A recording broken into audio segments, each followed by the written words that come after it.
My name is Isabella, and this is the complete, deeply personal, emotional, and very detailed story of how my two older sisters laughed at me, mocked my dreams, and called my small bakery a silly little hobby that would never amount to anything, only for me to show up at our big family reunion 2 years later and reveal that I had just signed a multi-million-dollar national distribution deal worth $8.7 million, leaving them completely shocked and speechless.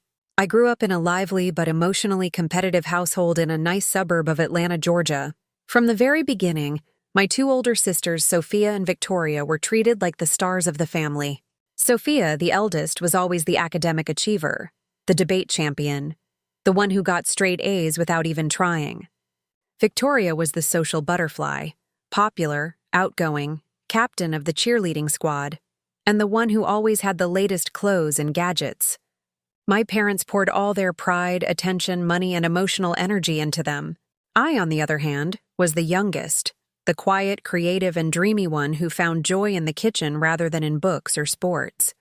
While my sisters were busy with elite tutoring, piano lessons, dance classes, and expensive summer camps, I was happiest experimenting with cookie recipes, decorating cakes, and baking bread from scratch.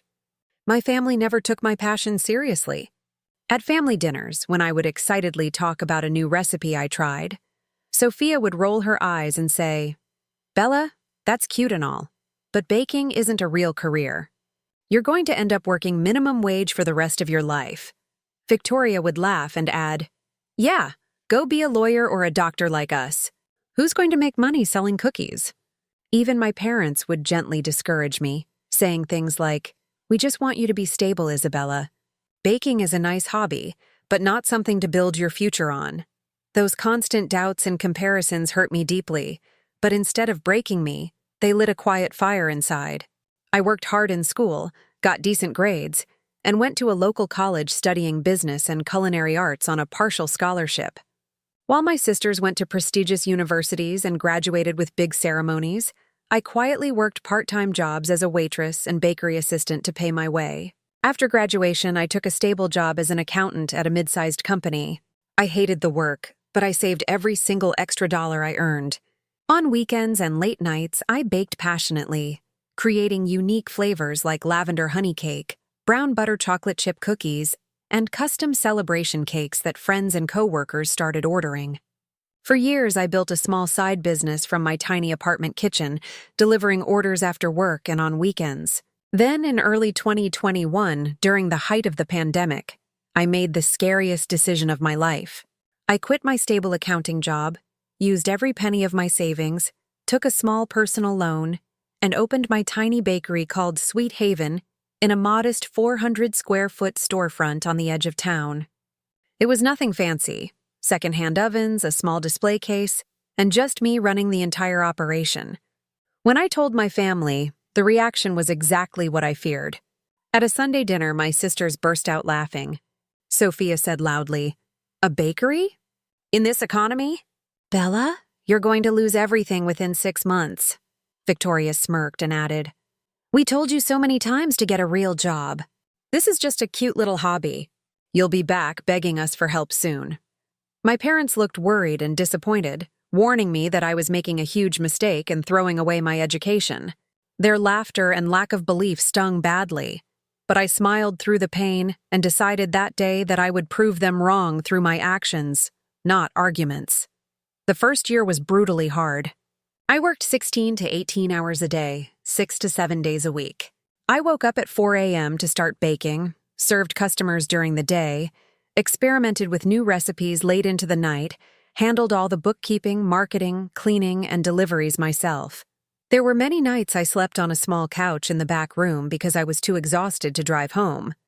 Money was extremely tight. Some weeks I barely made enough to cover rent and ingredients. There were days when only 2 or 3 customers came in and I questioned everything. But I refused to give up.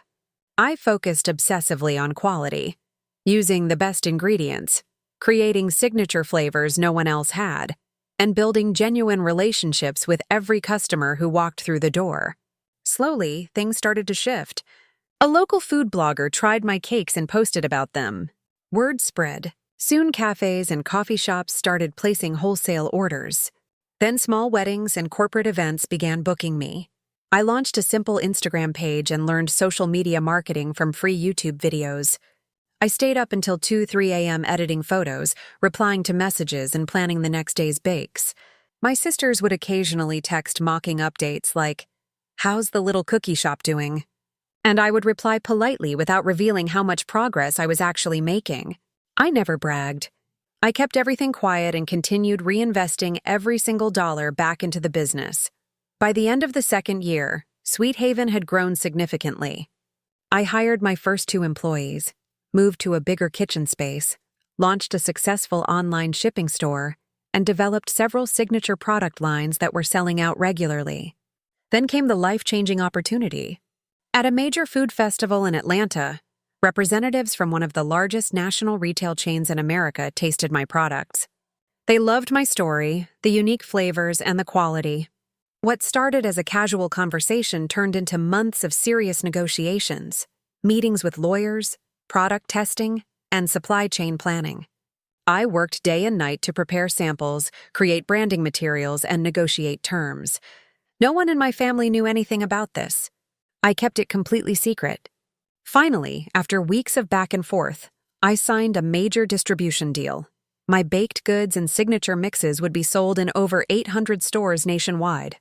With a substantial upfront investment and royalties, the total value of the deal was $8.7 million over the first 3 years, with strong potential for renewal and expansion. I had done it all by myself, without a single dollar of help from my family. The perfect moment to reveal everything came at our big annual family reunion held at my parents' large backyard. More than 40 relatives were there. Everyone was showing off their achievements: new jobs, houses, vacations, and promotions.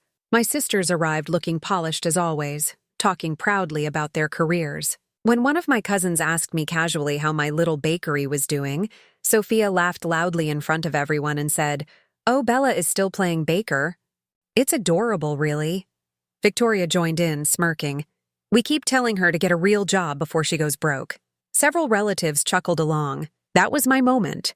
I stayed completely calm, stood up and said, "Actually, I'd like to share something with all of you today." I connected my iPad to the projector, opened the official contract documents, and showed them everything. The signed deal, the numbers, the store list, the expansion plans, and photos of my new 5,000-square-foot production facility. The entire backyard went dead silent. My sisters' faces went from smug confidence to pure shock. My mother's mouth fell open. My father stared at the screen in disbelief. I didn't gloat or rub it in their faces. I simply said, 2 years ago, many of you laughed when I started Sweet Haven. You called it a silly hobby and told me I was wasting my life. Today, I want you to know that passion, hard work, and belief in yourself can create something meaningful. I never needed anyone's permission or approval. I just needed to keep going. The reaction was overwhelming.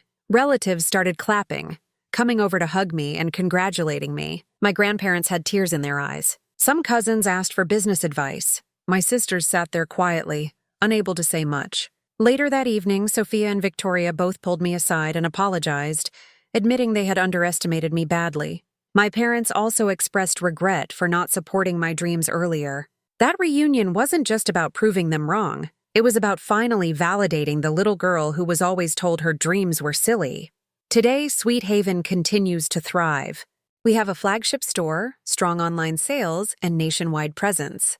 This journey taught me one of the most powerful lessons in life. Never let anyone's laughter or doubt stop you from chasing what you love. The people who doubt you the loudest are often the ones most surprised by your success. If you have ever been laughed at by your own family for following your passion, I hope my detailed story gives you the strength and motivation to keep going.